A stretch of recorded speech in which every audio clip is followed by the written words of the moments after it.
Right, while I was in Wales over Christmas, some moron speeding down these dark, windy lanes took my mirror out. Lucky it was only my mirror. So on the way back, we had to stop at Oswestry to get a mirror to stick out, a bit of glass to stick over it so I could get home. And that was when I spotted this. I didn't know Oswestry had a Motte and Bailey castle. So obviously I had to explore it before we left.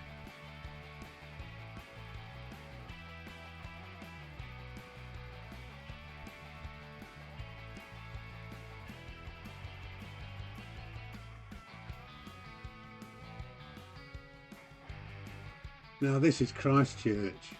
It's situated at the corner of Arthur Street and Chapel Street on the site of the former Borough Gaol, built in 1871. It's a cruciform building of stone in the Gothic style.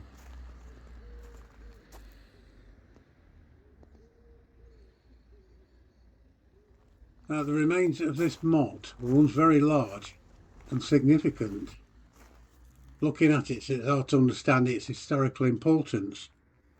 Now what little is here due to neglect over time is obvious. But Oswestry Castle, despite its condition, still has the power to arouse much debate. But the truth is, much of the castle's original surrounding has been altered throughout the 19th and 20th centuries by development. As you see, everything's close into it and it's in the centre of the town. But it's almost impossible to figure out what the castle resembled in its original splendour. So it's left to the imagination of the visitor. Now the first recorded mention of the castle was in 1086, recorded in the Domesday Book. But before the Norman conquest, the region surrounding the castle was thought to have been a frontier outpost that saw both Welsh and Anglo-Saxons mixed together. And no town was recorded until 1272. But curiously, the Welsh were already acknowledging a Crowys Ewalt in 1254, a name that links with St Oswald, the Northumbrian king who was killed at the Battle of Maserfield in 641 by King Penda. Now I read that the origins of the town as a settlement are open to debate, and it could be that Oswestry was once a strong Welsh settlement. But what does seem to be the case is that the role of the castle was an act of domination to subdue Welsh resistance. What this resistance was is not clear. And after the conquest, the region was granted to a Roger de Montgomery. But the occupation of the castle was taken up by one of the princes of Powys between 1149 and 1157. This was short-lived, as the accession of Henry II saw the recovery of the estate.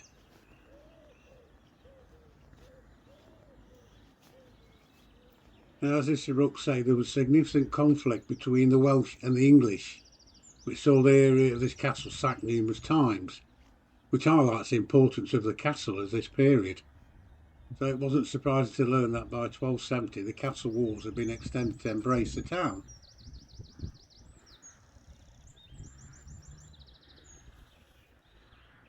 Now looking up towards the summit, it seems that its construction was the usual Norman design, a stone structure circling the top of the motte, which may have been a glacial deposit back in time. The walls of this keep were measured as approximately 8.5 foot thick, and the ditch that would have surrounded the motte has long since been filled, as has the southern bailey. But there was said to have been a barbican reputed to have stood on a second mound on the now what's called Castle Street, and that was sadly taken down in 1850, not so long ago. Now some theorise that two towers are thought to have stood at the northeast and northwest regions of the castle. Now I read that the real decline of the castle began around late 15th century, as it was noted of being in a state of disrepair, and the town's status as a market town was a contributory factor, which meant less need for fortification. And the outbreak of the Civil War in 1642 revived its status slightly as a military stronghold, but only temporary, as the castle was under siege. Now any fancy ideas about it being a long and bitter siege can easily be dispelled. The town was surrounded by cannon and its principal gates battered into submission. It was quickly followed by an infiltration of troops who rapidly descended upon the castle, surrounding it, and after 1 or 2 minor skirmishes, the walls were mined just before nightfall.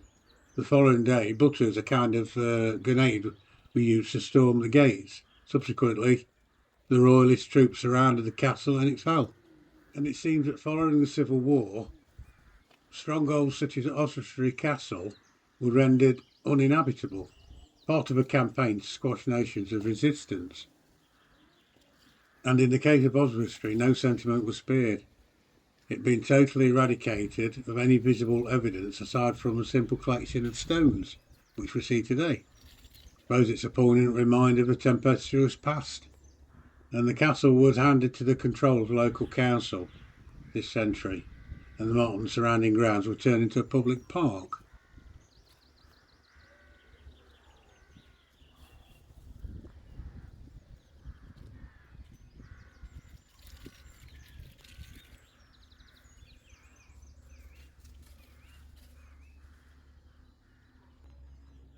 Now, with these odd bits of walling, this is all that's visible today of the castle, it seems no real effort has been made to promote the importance of the area.